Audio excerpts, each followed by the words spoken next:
Olá, meu nome é Alberto Stoppe, sou médico psiquiatra, doutor em psiquiatria e especialista em psicogeriatria. O tema da aula de hoje é avaliação e manejo da agitação nas demências, um tema bastante prático, assim, em termos de para quem atende esse tipo de paciente, né? Existe muita limitação em relação às evidências que a gente tem nessa área, né? Tem muito estudo que é da indústria farmacêutica, às vezes são retrospectivos, grupos heterogêneos, então é bastante difícil se comparar estudos e mesmo ter algumas evidências mais fortes, né? Acho que das principais dificuldades são as diferentes definições do que é agitação e as escalas que usam para avaliar, e a falta de história clínica e refinamento de psicopatologia, né? Por exemplo, não diferenciar o que é um delírio de uma ideia delirioide, uma alucinação de uma alucinose, a própria definição de agitação, né? Muitas vezes a agitação é agressividade, às vezes é agitação psicomotora, às vezes é só o paciente que rejeita cuidados, então xingamentos, agressão verbal, tudo isso cai no pacote agitação, né? Então fica difícil comparar muitos estudos. A Associação Internacional de Psiquiatria Geriátrica, esse aqui embaixo é a referência, se alguém quiser ir atrás desse estudo, né? Eles propõem, então, para critérios de pesquisa, essa definição de agitação nos transtornos cognitivos. Obviamente, tem que ter um diagnóstico de transtorno cognitivo de demência, né? E o sintoma apresentado seja relacionado a algum sofrimento psíquico. Basicamente, tem que ter um desses três, ou atividade motora aumentada, ou agressão verbal, ou agressão física.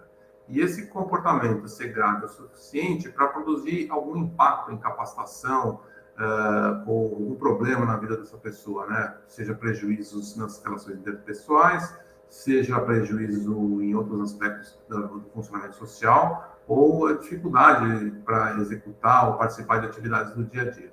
E se descarta o fato de se essa agitação for causada por uma outra doença, por exemplo, se um paciente com demência está numa fase de mania, por exemplo, né? Então, isso você vai descartar que seja uma agitação especificamente da demência. Mais ou menos os mesmos especialistas, né, propõem aqui, já é um pouco antigo esse painel, mas recomendações gerais do tratamento, né, para esse tipo de situação. Aqui, mais geral, né, o que eles chamam de sintomas neuropsiquiátricos das demências, onde está incluída a agitação. De forma, o que eu queria frisar é que, geralmente, em relação a isso, sempre se considera que os tratamentos farmacológicos não são primeira linha, né, em qualquer circunstância, exceto, nesse caso, eles deixam algumas exceções, né, então, que eles só deveriam ser usados depois de falhas em outros tipos de intervenções, seja ambientais, seja comportamentais. Com três exceções, né, depressão maior, mais grave, agitação e quadros psicóticos onde existam riscos para o paciente. Então, as grandes agitações já seriam uma indicação para você usar uma medicação já como primeira linha no tratamento. Em relação a tratamento farmacológico, né? Então, de forma geral, se considera que ele é tratamento não farmacológico, é a primeira linha, né? Associado ou não a fármacos. O que são esses tratamentos não farmacológicos, né? Orientações, adaptações ambientais, luminosidade, calendários, psicoeducação, todo tipo de abordagem não farmacológica desse paciente. E terapias mais ou menos estruturadas, sempre no princípio, né, de não piorar as coisas para o paciente, né? Você tentar, não usando mais uma medicação que nessa faixa etária vai poder causar efeitos colaterais, riscos, etc. Bom, o que são terapias estruturadas? Existem vários tipos considerados terapias estruturadas, que estão aqui citadas, né? E, infelizmente, a gente tem pouco estudo de boa qualidade, pouca evidência para esse tipo de coisa, né? Mas a gente tem, em termos práticos, muito relato, né, de que funcionam, de que melhoram tanto funções cognitivas como esses sintomas neuropsiquiátricos, né, agitação e outros, né. Tem alguns estudos um pouco melhores usando terapia de validação de realidade, reminiscências em casas de repouso, por exemplo, que levam a menor agitação, menor uso de medicações psicotrópicas, por exemplo. Alguma coisa também de arte-terapia, musicoterapia, mas infelizmente a gente tem realmente evidência de qualidade, a gente tem poucas, o que não quer dizer que não funciona, né? Lembrando que assim, a falta de evidência não é evidência de ausência, simplesmente porque não tem estudo suficiente ainda que comprove esse uso, mas na prática se tem bastante indicação e se usa bastante. As terapias não estruturadas seriam as atividades físicas, grupos de atividade, socialização, que também na prática a gente vê que são bastante importantes, né, para o bem-estar do paciente com demência. Aqui tem um estudo que também é antigo, né, de 2014, que propõe uma abordagem, né, que ele usa esse acróstico DICE, que seria a medicina de precisão, né, o trial de um paciente só, ou seja, a medicina, a abordagem personalizada, né. É bem interessante esse estudo, acho que quem se interessar deveria ir atrás de ler ele na íntegra, né. Eu fiz uma tradução livre para manter o acróstico, só para exemplificar qual que é a ideia, né. Então, a primeira fase seria de descrição, tanto o cuidador, familiar, vamos tentar descrever qual é o problema, quando acontece, de que jeito acontece, em que situação acontece, se o paciente também puder dizer também é interessante, e o grau de estresse que isso causa. A partir daí, se faz a investigação das possíveis causas, tanto em relação ao paciente, medicações, dores, doenças, etc., quanto ao cuidador, tanto as suas atitudes quanto as suas expectativas. Esse é um aspecto bem importante, né? Às vezes o cuidador tem uma expectativa irreal do que pode ser um tratamento de um paciente com demência. Também avaliar, investigar o ambiente físico e social, fatores culturais associados. A partir daí, tanto o profissional, em parceria, de preferência com equipe, com cuidador, criam um projeto terapêutico para esse paciente, específico, né, para essa situação, né, que vai incluir resolução, por exemplo, de problemas físicos e as estratégias de intervenção, promover educação, suporte ao cuidador, melhorar a comunicação, desenvolver atividades mais agradáveis, simplificar tarefas, modificações no ambiente, de estimulação, e nessa fase pode também já ter uma indicação de usar a medicação. Ao final, tanto o profissional quanto o cuidador vão avaliar se essas intervenções foram positivas, se elas foram seguras, se elas foram eficazes. Se não deu certo, volta para outra criação e assim por diante, né? Um exemplo tirado daquele próprio artigo, também uma adaptação livre daquele artigo, mas mais ou menos isso, né? Um paciente que se torna agressivo, grita e se esquiva na hora do banho, uma coisa bem comum em pacientes com demência, né? O paciente refere que no banho ele sente dor, se queixa de dor e geme durante o banho. O cuidador sugere que, de certo modo, o paciente faz isso de propósito, querendo chamar a atenção. O profissional diagnostica, nesse caso, na investigação, que o paciente tem artrite e não usa nenhuma medicação para dor. E que quando o cuidador movimenta seus membros rapidamente, isso causa dor e o paciente reage.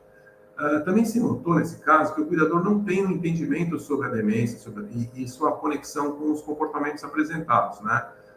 O cuidador, nesse caso, reage de forma muito dura, confrontando com o paciente. Além disso, o banheiro também não é adaptado com barras, o que poderia dar mais segurança para o paciente. Então, qual foi a abordagem criada, né?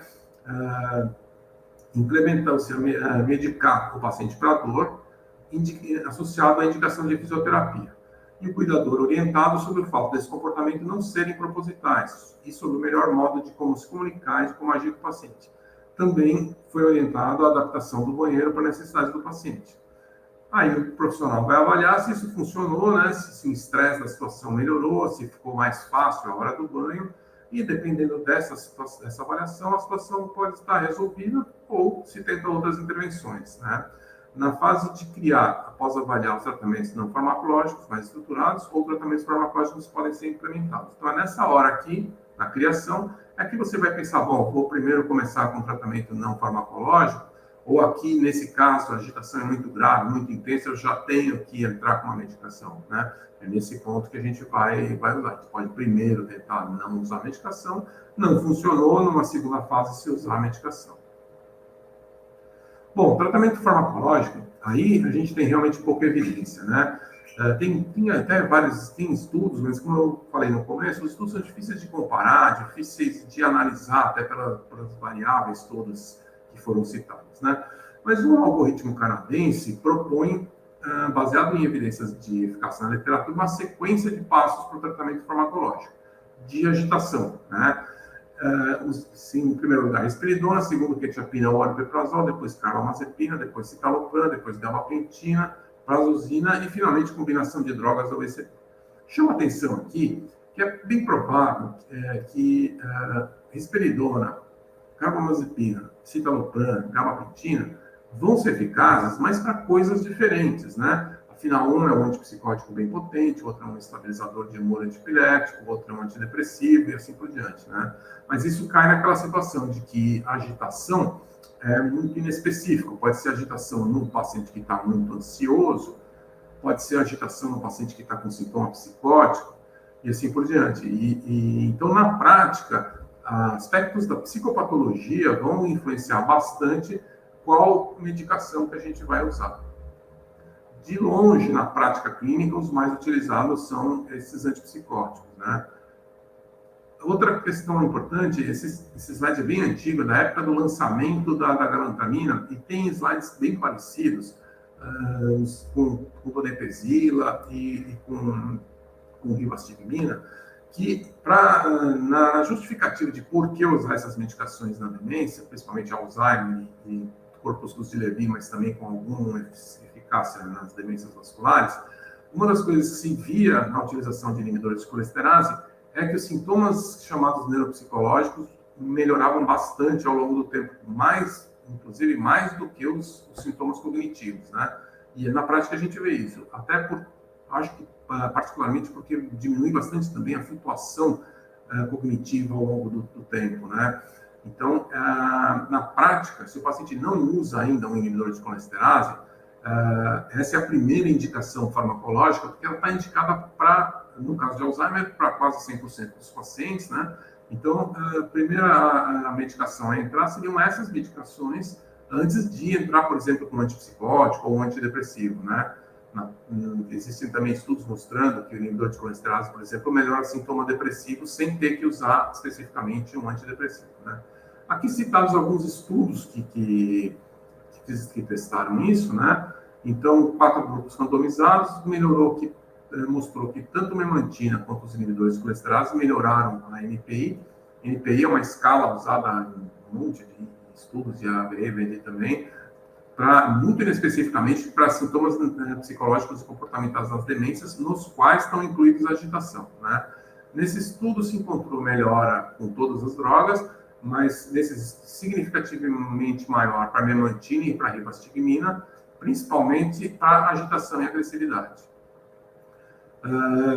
Num estudo com pacientes com demência com corpúsculos de Levy, donepezila foi eficaz e donepezila 10 mg mais eficaz do que donepezila 5 mg, o que também se verifica em relação a sintomas cognitivos.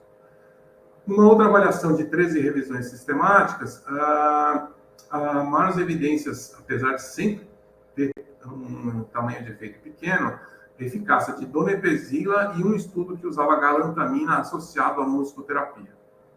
Esse é um aspecto importante. A maior parte dos estudos, tanto com medicação quanto com inibidores de colesterase, infelizmente encontram um tamanho pequeno de efeito. Pode ser também uma dificuldade técnica em relação a todos aqueles aspectos que eu falei das limitações dos estudos, né? Bom, a classe de drogas certamente mais utilizada são os antipsicóticos chamados atípicos ou de segunda geração, agora já temos de terceira geração, né? Por quê? Quando eles foram lançados, menos efeito extrapyramidal, menos cinesia tardia, menos síndrome maligna por antipsicótico, mais segurança, melhor tolerabilidade, menos efeito anticolinérgico e boa eficácia nos primeiros estudos. Então, rapidamente, logo que lançaram, né, risperidona, olanzapina principalmente, passaram a ser extremamente utilizados nesse tipo de situação. Aí surgiu um problema lá para 2005, alguns estudos demonstravam que, nem vou entrar em detalhes sobre esses estudos e sobre as limitações e etc, etc, mas o que aconteceu na prática demonstrou que usar antipsicótico, e depois isso se ampliou para qualquer antipsicótico, em pacientes demenciados, aumentava de 1,5 vezes, mais ou menos, o risco de mortalidade por várias causas, né? morte súbita, por pneumonia, por alterações cardíacas. Então, existe, se vocês repararem, em todas as bulas de todos esses pacientes, desses remédios, existe uma contraindicação para o uso dessas medicações em pacientes com demência. Então, o uso isso é importante em termos práticos, né? O uso de antipsicótico para agitação nas demências é um uso sempre off-label, apesar de muito utilizado, né? Bom, o que a gente faz sobre isso se na prática a gente acaba usando em muitos pacientes, né? Então, assim, uma das questões a ver, bom, a eficácia vale o risco, né? Então, tem aqui uma lista de estudos, né, mostrando sempre um efeito superior ao placebo, ou seja, pelo menos existe alguma eficácia, né, tirando esse aqui, que mostra que foi igual a placebo. Aqui também outro estudo que mostra que espiridonas, olanzapina e quetiapina não foi superior a estudo e teve mais efeitos adversos, mas tinha aí algumas meta-análises um pouco superior ao placebo, particularmente espiridonas e quetiapina. Uma revisão da Cochrane, risperidona e olanzapina maior que placebo para agressividade, particularmente, né? E revisões com antipsicóticos em geral, a mesma história, pequeno efeito, mas maior que placebo. Ou seja, funciona, mas funciona pouco, o que reforça um pouco aquela questão de se usar mais, primeiro, estratégias não farmacológicas e guardar essas medicações. Então, para casos mais graves ou casos que não respondem. Quando a gente tem pouca evidência, a coisa mais importante que a gente tem depois das evidências de primeira ordem são a opinião dos especialistas, né? Então, aqui a gente tem alguns desses estudos. Aqui chama a atenção, por exemplo, esse conceito de especialistas americano, tem os principais autores dessa área que estão nesse consenso, que eles consideram que deve usar antipsicóticos apenas em casos mais graves, se tiver sintomas por alguns dias seguidos. Segue a mesma linha esse consenso de especialistas aqui do Brasil, da Academia Brasileira de Neurologia, que também considera que são eficazes para sintomas psicóticos, para agitação e agressividade, tentar usar sempre dose baixa. Outro guia terapêutico, NICE, usar antipsicótico apenas se há risco de ferir a si mesmo ou a outros. Guia terapêutico da Associação Psiquiátrica Americana, usar antipsicóticos apenas em casos mais graves, na menor dose possível, pelo menor tempo possível. Eu acho que essa é a recomendação principal, né? Quando usar o menor tempo possível, pelo menor tempo possível, se for caso grave, né? Aqui outras revisões, o risco é igual à dose e o tempo, portanto, aquela recomendação de usar por pouco tempo na menor dose possível, e encontrou-se uma mortalidade maior para haloperidol, depois risperidona, depois olanzapina, e o menor para quetiapina. Bom, tem outros fármacos, naquela lista lá que eu mostrei do Canadá, sim, tem outras possibilidades, né? O mais citado, até por uns estudos iniciais antigos, é o citalopram, né? Então, tem estudos mostrando que o citalopram é superior a placebo, né? Mas que, obviamente, o citalopram vai ter mais efeito adverso do que o placebo. Tem estudos negativos com sertralina e um estudo positivo com fluoxetina, sendo que fluoxetina foi comparado com a haloperidol, esse é um estudo mais antigo, e os dois tinham a mesma eficácia, né? Outros antidepressivos, acho que aqui tem um aspecto prático bem interessante. Trazodona e mirtazapina, mas particularmente trazodona, em doses baixas, para distúrbios de sono, para agitações noturnas, é uma ótima opção, bem mais seguro do que os antipsicóticos, e infelizmente pouco utilizado, né? A gente vê muito uso da quetiapina para essa função, e sendo que a trazodona e a mirtazapina provavelmente têm um efeito semelhante, eu considero a trazodona bem potente para isso, com bem menos, com mais segurança principalmente, né? Estudos com anticonvulsivantes têm um divalproato igual ao placebo, e estudos mais pequenos com carbamazepina, mas com pouca tolerabilidade, né?